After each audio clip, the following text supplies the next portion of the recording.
ఉద్యోగాలు ఇస్తే సంతోషం మాకు అంటే ఏం ఓకే. లేదు. అంటే ఆయన వచ్చిన దగ్గర నుంచి ఉచిత పథకాలు అయితే ఎక్కువగా పెట్టేశారు కదా, మరి ఉచిత వాటి పథకాలు గురించి నాకు అవగాహన లేదు. ఉద్యోగాలు ఇస్తాండు కొంచెం సంతోషం అనిపించిందమ్మా. ఇస్తాడంటారా మరి? ఇచ్చింది కదమ్మా, నర్సగితే గ్రూప్ అని ఇస్తేనే అంటాడు కదమ్మా. అయితే ఇప్పుడు పోయిన ప్రభుత్వంలో చూసుకున్నట్టయితే మనకి పథకాలు అనేవి లేవు. ఇప్పుడున్న ప్రభుత్వంలో పథకాలు అనుకుంటూ ఇచ్చాడు. ఫ్రీ బస్ కానీ, ఫ్రీ కరెంట్ కానీ. ఫ్రీ కరెంట్ మీకు వస్తుందా? నేను ఎంప్లాయ్ అమ్మా, నాకు ఎట్లా వస్తుందమ్మా. ఓకే. ఫ్రీ బస్ గురించి ఏమనుకుంటున్నారు?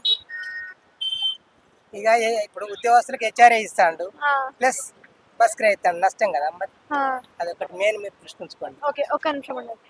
అయితే ఇప్పుడు కేసీఆర్ ఉన్నప్పుడు రైతు బంధు, రైతు బీమా అని రైతులకి సంబంధించిన పథకాలు పెట్టాడు. ఇప్పుడు ఆ రైతులకు సంబంధించిన పథకాలు చాలా తక్కువగా ఉన్నాయి. మరి ఏమంటారు దాని గురించి? కొంచెం మీరు వేరే అయితే ఇప్పుడు పోయిన ప్రభుత్వంలో చూసుకున్నట్టయితే మనకి పథకాలు అనేవి లేవు. ఇప్పుడున్న ప్రభుత్వంలో పథకాలు అనుకుంటూ ఇచ్చాడు. ఫ్రీ బస్ కానీ, ఫ్రీ కరెంట్ కానీ. ఫ్రీ కరెంట్ మీకు వస్తుందా?